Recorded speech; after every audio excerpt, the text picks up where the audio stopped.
Biz sizlerмен онлайн мектепте қалай топқа бөлу керектігін үйренетін боламыз. Ол үшін ең алдымен мектепті басқаруға барамыз. Оқушылар. Міне мен деген 3-ші сыныпқа беремін.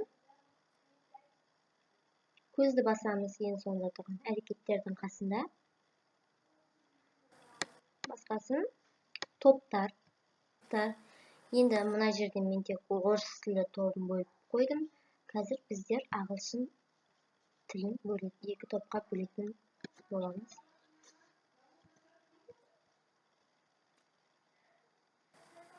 Міне ағылшын тілінде 23 оқушы. Көзді басамыз. Енді екі топқа бөлу үшін керек оқушыларды үстінен басып, мына жаққа жазатын боламыз.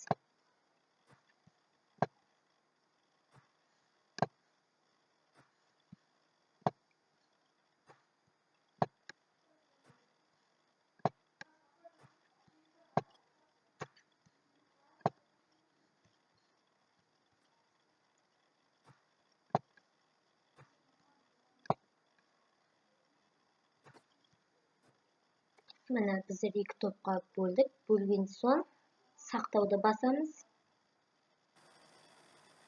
Бастық. Қарайық.